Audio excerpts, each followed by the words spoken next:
Hello everyone, easy physics by N K channel पर आपका एक बार फिर स्वागत है। आज का जो अपना टॉपिक है वो पहले चैप्टर में विद्युत बल रेखाओं के नाम से जाना जाता है। इसे विद्युत बल रेखाएं भी कहते हैं और कई बार इसे विद्युत क्षेत्र रेखाएं भी कहते हैं, बट इंग्लिश वर्ड जो इनका है वो है इलेक्ट्रिक फील्ड लाइंस, विद्युत बल रेखाएं। अपने सामने सबसे पहला प्रश्न यह आता है कि विद्युत बल रेखाएं कहते किसे हैं। तो इसकी परिभाषा बहुत आसान है, पर अपने को इसको समझना बहुत जरूरी है। तो आप लोग जानते हैं कि मान लीजिए आपके पास यहाँ पे कोई एक धनावेश रखा गया है, तो इस धनावेश के कारण इसके चारों तरफ इसका एक विशेष प्रकार का प्रभाव क्षेत्र उत्पन्न होता है, और उस प्रभाव क्षेत्र में यदि आप कोई दूसरा आवेश लेके आएंगे तो उसके ऊपर बल लगेगा। वो आकर्षण और प्रतिकर्षण भी हो सकता है। लेकिन आप लोगों ने पढ़ा है कि सर प्रेक्षण आवेश जो अपन हमेशा रखते हैं वो एकांक रखा जाता है और वो धनावेश प्रकृति का होता है। तो इस धनावेश की वजह से इस प्रेक्षण आवेश के ऊपर बल किस प्रकार का लगेगा? समान आवेशों के मध्य प्रतिकर्षण बल लगता है, तो इसके ऊपर बाहर की तरफ एक प्रतिकर्षण बल लगेगा। ठीक है साहब, अगर इसी आवेश को मैं यहाँ रख देता तो इसके ऊपर प्रतिकर्षण बल किधर की तरफ लगता? तो इसके ऊपर प्रतिकर्षण बल है वो भी इसके बाहर की तरफ लगता। यानी कि धनावेश के कारण इसके चारों तरफ जो विद्युत क्षेत्र उत्पन्न हो रहा है, उस विद्युत क्षेत्र में यदि कोई परीक्षण आवेश रखा जाए, एकांक धनावेश रखा जाए, तो वो जिस रास्ते से होकर के जाएगा। अब यहाँ पे अकेले आवेश के कारण तो इसका जो पथ है वो बिल्कुल ठीक बाहर की तरफ होगा। तो इस धनावेश के, इस परीक्षण आवेश का जो रास्ता होगा, इसका जो पथ होगा, उस पथ को ही अपन विद्युत बल रेखाएं कहते हैं। तो जब अकेला आवेश होगा तो इसके कारण तो विद्युत बल रेखाएं जस्ट इसके लंबवत बाहर की तरफ निकलेंगी। यहाँ पे प्रेक्षण आवेश रखोगे तो इसके ऊपर प्रतिकर्षण बल बाहर, यहाँ रखोगे तो इधर की तरफ, यहाँ रखोगे तो इधर की तरफ। तो इस प्रकार से एकांक धनावेश के कारण, मान लीजिए कोई आपके पास प्रेक्षण धनावेश है, तो इसके कारण विद्युत बल रेखाएं इस तरीके से उत्पन्न होती हैं। तो विद्युत बल रेखाओं की जो परिभाषा है वो अपन नोट्स में अभी देखेंगे। मैंने इसके लिए नोट्स लिखे हैं, उन नोट्सों के आधार पर जो एग्जैक्टली वर्ड्स हैं बहुत स्पष्ट भाषा में लिखे हैं वो ही पर प्रयोग करेंगे। तो ये धनावेश के कारण उत्पन्न होने वाली विद्युत बल रेखाएं हैं। इसी प्रकार से मान लीजिए अपन अब इसको बहुत दूर कर लेते हैं, दोनों एक दूसरे के पास में नहीं है, इसको अपन दूसरा टॉपिक ही पढ़ रहे हैं, ये अलग है। तो इसके कारण विद्युत बल रेखाएं कैसी बनेंगी? यहाँ पे आप एकांक परीक्षण धनावेश रखें, उसके ऊपर इसकी वजह से आकर्षण बल लगेगा, तो ये अंदर की तरफ जाएगा। यहाँ पे रखोगे तो इधर अंदर की तरफ बल लगेगा। यहाँ रखोगे तो वो परीक्षण आवेश किस रास्ते से होकर के? इस रास्ते से होकर के आएगा। यहाँ पे रखा हुआ अगर कोई प्रेक्षण धनावेश है तो वो इस रास्ते से होके आएगा। तो इस प्रेक्षण धनावेश के जो रास्ते का, इसका जो पथ का जो बिंदु पथ है वही विद्युत बल रेखाएं कहलाती है। तो एक तो इसका पहला प्रश्न है इसकी परिभाषाएं। दूसरा, एकांक अगर अकेला आवेश रखा हुआ है तो बल रेखाएं कैसे बनेंगी? चलो ठीक है। अब अगला जो अपना प्रश्न यहाँ पे क्रिएट होता है वो होता है कि दो आवेश यदि पास में रखे जाएं। अब दो आवेशों के लिए कौन कौन से ऑप्शन बनते हैं? प्लस प्लस आवेश पास में रखा जाए, या फिर माइनस माइनस आवेश पास में रखा जाए, या फिर एक प्लस आवेश और एक माइनस आवेश पास में रखा जाए। इन दोनों आवेशों के युग्म के कारण जो बल रेखाओं का समूह है वो किस तरीके का बनेगा? दैट इज इंपॉर्टेंट पॉइंट है। परीक्षा में कई बार दो विभिन्न विपरीत प्रकृति के आवेशों के कारण बल रेखाएं या समान प्रकृति के आवेशों के कारण बल रेखाओं का डायग्राम पूछ लिया जाता है। तो यहाँ पे मेरा मकसद केवल आपको समझाना है, बाकी टॉपिक अपन अलग से लिखे हुए हैं। ये मान लीजिए आपके पास कोई एक अकेला धनावेश है और ये एक कोई दूसरा धनावेश है, तो दो धनावेशों का युग्म है।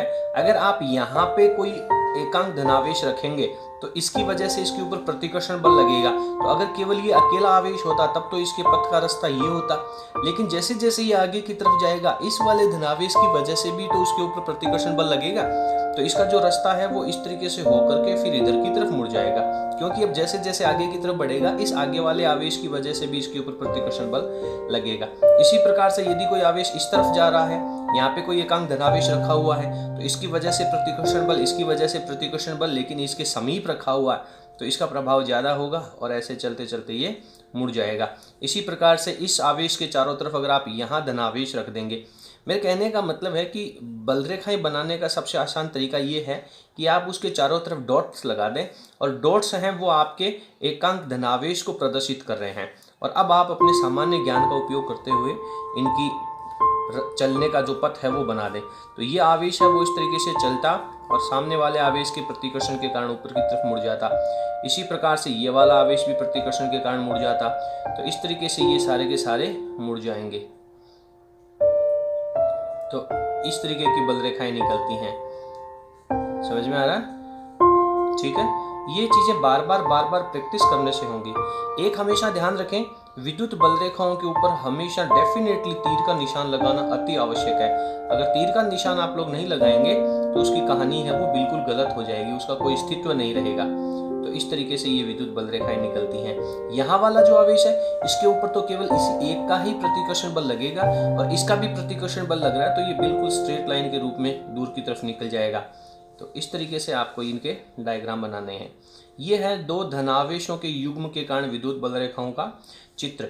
इन दोनों आवेशों के बीच में यहाँ पे जो छोटा सा एरिया है, क्षेत्र है, इस क्षेत्र में से एक भी विद्युत बल रेखा नहीं निकलेगी। तो इस पॉइंट को एन मतलब न्यूट्रल पॉइंट, उदासीन बिंदु कहा जाता है।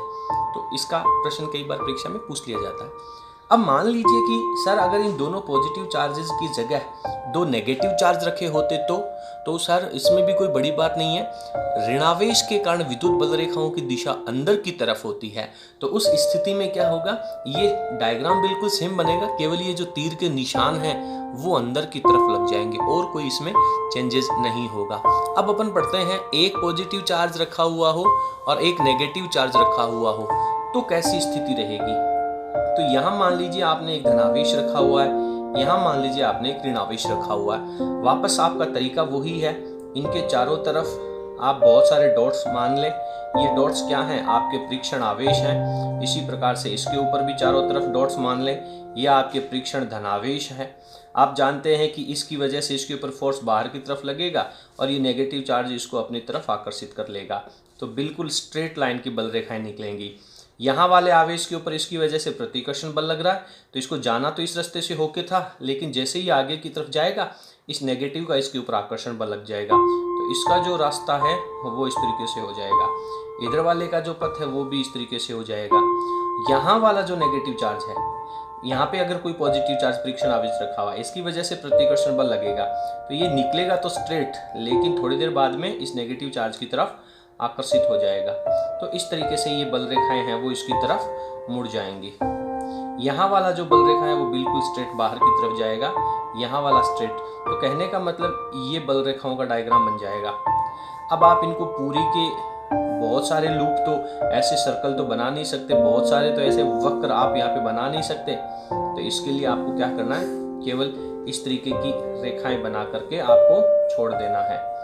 ठीक है, धनावेश के कारण इसकी डायरेक्शन जो है वो बाहर की तरफ बनानी ही है, और ऋणावेश के कारण जो इनकी दिशाएं रहेंगी वो आप लोग जानते हैं किस तरफ रहेगी, अंदर की तरफ रहेगी। तो माइनस चार्ज के कारण अंदर की तरफ।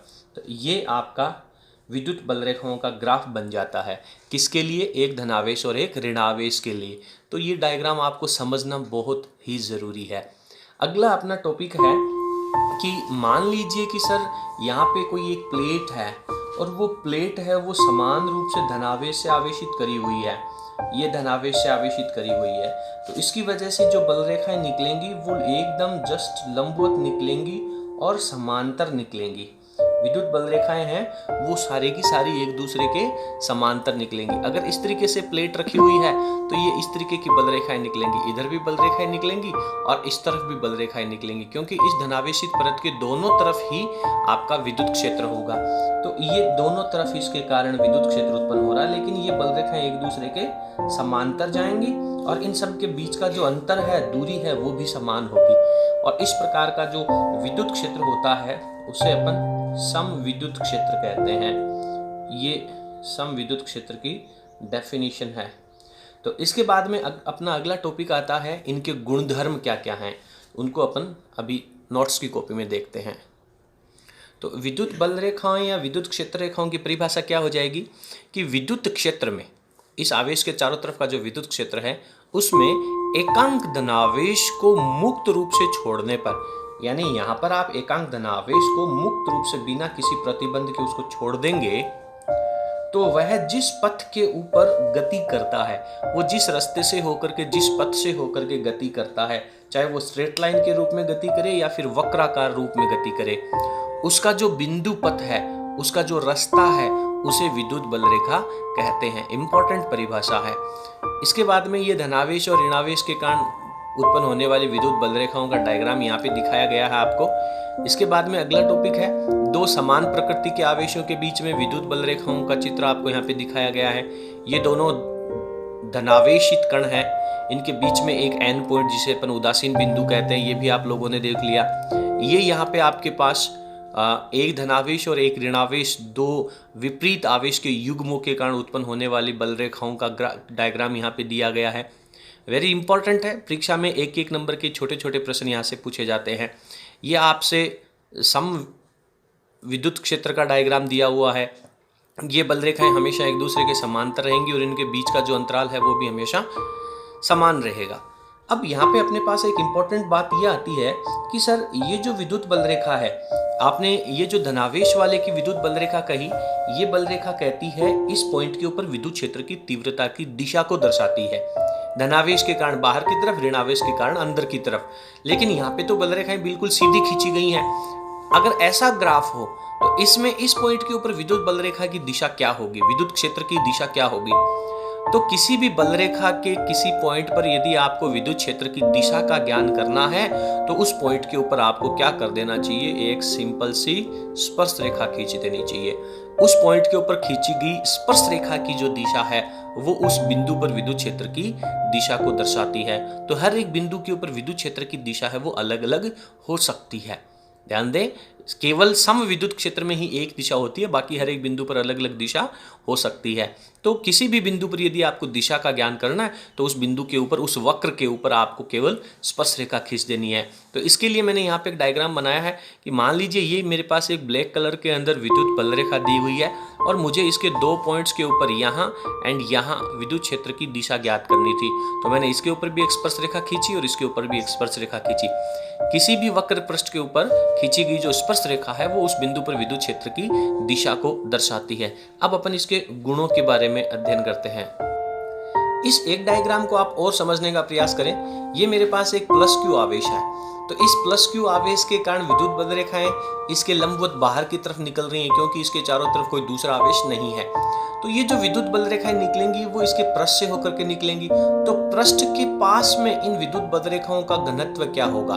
घनत्व मतलब विद्युत बल रेखाओं की संख्या। सर विद्युत बल रेखाओं की संख्या तो वही है, जो बल रेखा यहाँ से निकली है वही चारों तरफ जा रही है। नहीं, यहाँ एकांक क्षेत्रफल पे मैंने तीन बराबर बराबर क्षेत्रफल ले रखे हैं, ए, बी एंड सी। सबसे नजदीक वाला क्षेत्रफल ए है, तो इस क्षेत्रफल में से कितनी बल रेखाएं निकल रही हैं? 1 2 3 4। क्योंकि ये सारी बल रेखाएं इसके पास में से निकल रही हैं तो इस पृष्ठ में से 4 बल रेखाएं निकल रही हैं। इसी पृष्ठ को यदि आप दूर ले जाओगे तो इसमें से बल रेखाओं की संख्या कम हो जाएगी, और थोड़ा दूर ले जाओगे तो और कम हो जाएगी।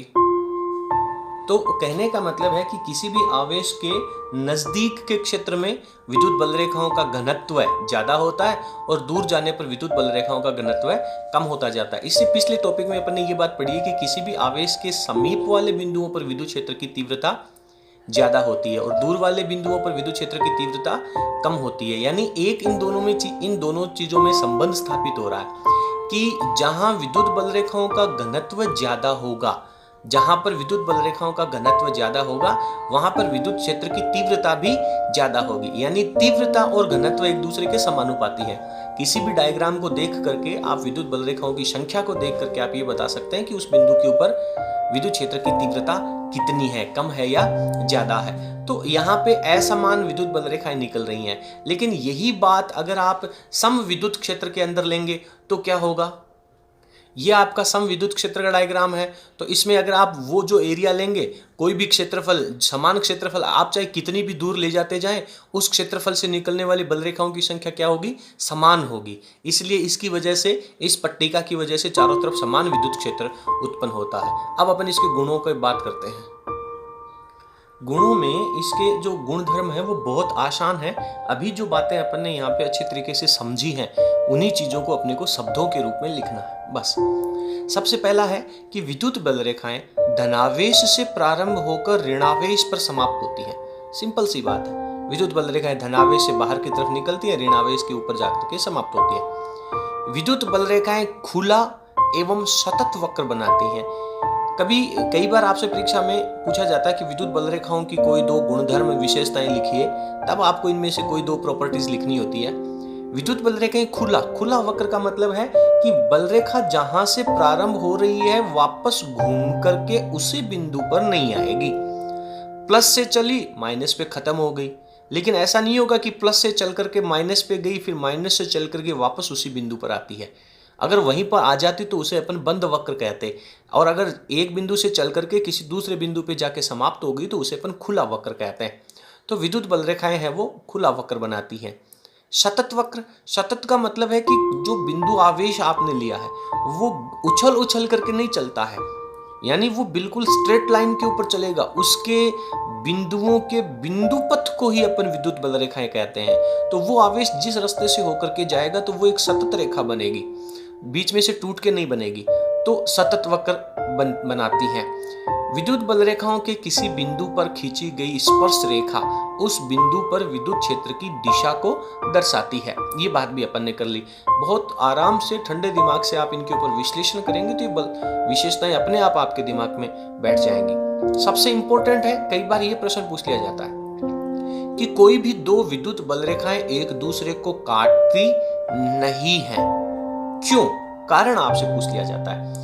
तो अभी आपने बात करी कि विद्युत बल रेखाएं एक दूसरे को, जब दो, मान लीजिए ये दो विद्युत बल रेखाएं, एक विद्युत बल रेखा ये है और एक विद्युत बल रेखा ये है, और मान लीजिए ये दोनों एक दूसरे को काट भी रही हैं, ऐसा मान लेते हैं अपन। तो ये जो पॉइंट है, जो इनका कटान बिंदु है, इसके ऊपर कितनी स्पर्श रेखाएं खींच पाएंगे? एक तो इस पहले वाली विद्युत बल रेखा के ऊपर आप स्पर्श रेखा खींच दो इधर की तरफ, एक दूसरी वाली विद्युत बल रेखा के इस कटान बिंदु पर स्पर्श रेखा खींच दो इधर की तरफ। तो ये जो दोनों स्पर्श रेखाएं हैं उनकी दिशाएं अलग अलग हैं, यानी कि इस बिंदु पर विद्युत क्षेत्र की दो दिशाएं हो जाएंगी। अगर कोई दो बल रेखाएं एक दूसरे को काटती हैं तो उनके कटान बिंदु पर दो स्पर्श रेखाएं खींची जाएंगी और वो दोनों स्पर्श रेखाएं एक ही बिंदु पर विद्युत क्षेत्र की दो दिशाओं को दर्शाती हैं, जो कि संभव नहीं है। इसलिए विद्युत बल रेखाएं एक दूसरे को कभी काटती नहीं है। इसका कारण परीक्षा में पूछ लिया जाता है। विद्युत बल रेखाएं हमेशा पृष्ठ के लंबवत बाहर निकलती हैं और हमेशा लंबवत ही प्रवेश करती हैं। कई बार परीक्षा में, मेरी बात को ध्यान से सुनना, मैं आपको यहाँ पे एक डायग्राम देता हूँ, उस डायग्राम के द्वारा बताता हूँ कि ये मान लीजिए आपके पास कोई एक धनावेशित पृष्ठ है। इस पृष्ठ के ऊपर से आपसे एक तो ये बल रेखा आपने खींची है और एक आपने ये बल रेखा खींची है। तो ये जो बल रेखाएं हैं, जो पृष्ठ के लंबवत है, वही बल रेखाएं यहाँ पे उत्पन्न होगी। पृष्ठ के साथ 90 डिग्री के अलावा किसी भी कोण के ऊपर कोई बल रेखा नहीं निकलेगी, केवल पृष्ठ से बाहर निकलते समय और पृष्ठ के अंदर प्रवेश करते समय। तो इसी प्रकार से आप लोगों ने जब नेगेटिव चार्ज के ऊपर बल रेखाएं पढ़ी तो ये बल रेखाएं हमेशा लंबवत दिशा में एंटर करेंगी, हमेशा। भले ही ये बाहर जाने के बाद में घूम जाएं, चाहे वो यहाँ से जाने के बाद में यहाँ पे घूम सकती है, यहाँ घूम सकती है, लेकिन जब वो पृष्ठ के अंदर प्रवेश करेगी तो डेफिनेटली लंबवत प्रवेश करेगी। इसी प्रकार से लंबवत बाहर निकलेगी। ठीक है। इसके बाद में आवेशित पृष्ठ के समीप विद्युत क्षेत्र की तीव्रता अधिक। अभी आपने बात करी है कि ये जो आपके पास कोई एक आवेशित पृष्ठ है, इस आवेशित पृष्ठ के पास वाले बिंदु पर विद्युत क्षेत्र की तीव्रता अधिक होती है, दूर वाले बिंदु पर विद्युत क्षेत्र की तीव्रता कम होती है, क्योंकि अब इसके लिए अपन ने फॉर्मूला भी पढ़ा है, E = kq/r का स्क्वायर। तो जैसे जैसे दूरी का मान बढ़ेगा वैसे वैसे विद्युत क्षेत्र की तीव्रता कम होती जाएगी। तो ये बात अपन ने पढ़ी है, दूर जाने पर विद्युत क्षेत्र की तीव्रता कम हो जाती है। और यहाँ पे अपन विद्युत बल रेखाओं के घनत्व के साथ भी प्रदर्शित करते हैं। जहाँ विद्युत बल रेखाओं का घनत्व ज्यादा होगा वहाँ तीव्रताएं भी अधिक होंगी। तो ये इतनी सारी विद्युत बल रेखाओं की विशेषताएं हैं। इस टॉपिक को आप एक बार और रिवाइज करके अच्छे से पढ़ लें। स्क्रीन को पॉज करके अपने सारे के सारे नोट्स अच्छे तरीके से तैयार कर लें। इनमें से आसान सा 1 नंबर का प्रश्न 90% परीक्षा में पूछा जाता है। अगले वीडियो के लिए बने रहिए हमारे साथ। प्लीज़ हमारे चैनल को सब्सक्राइब कीजिए और ज़्यादा से ज़्यादा शेयर कीजिए। Thank you.